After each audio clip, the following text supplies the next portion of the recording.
So you teach them on Monday and take them through discovery process on Tuesday, major change on Wednesday, and back to civilization on Thursday.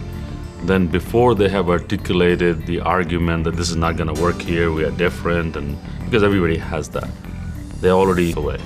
That's the whole Kaizen breakthrough process. Welcome everybody. The main reason you're here is because you recognize the need to lead change. Because if we don't lead change, change will be imposed on us. The Kaizen methodology and the journey towards lean is a very bottom-up process that leverages the diverse know-how that is embedded within each organization. It usually starts with a common understanding of what is the current situation. A very good example is the project that we're working on this week. I'm going to develop the most complicated, difficult to manage, customer-unfriendly system that I can, and that's what we have. So you take a look at this process and you just think to yourself, you know, it's so easy to get caught up in the detail. If you had to sit down and describe to someone without any pictures how this works, would you be able to do it? It'd be pretty darn hard, right?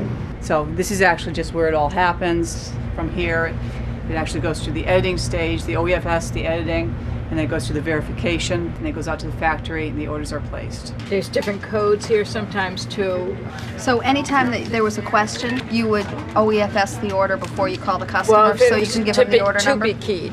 Okay. So when you do this, your system automatically checks that. It's going to end up actually in the same one. So it's not a new OEFS. Nah. It's going great. We've really got our arms around the process. We've identified that it actually takes us 63 steps to enter an order. It takes us more steps to enter an order than it does for the factory to make the order, which was mind-boggling to us. The actual flow chart's on our whiteboard in there and takes up, the entire board, so we couldn't bring it in. I mean, I've done this a fair amount, and I have never seen a spaghetti diagram like this in my entire life.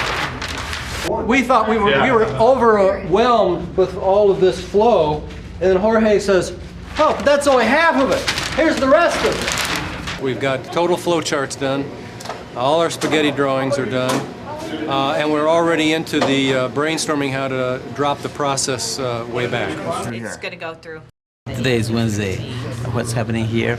We are evaluating the process in the line. And right now we're timing to make sure that all of our assumptions were correct. This afternoon, we are going into a complete office relayout.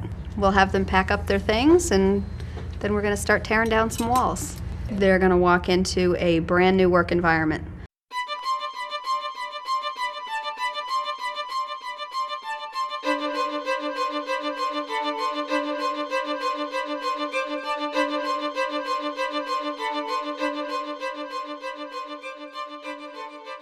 Today is Thursday, day 4 of the Kaizen, and we're standing up here looking at our new order processing area.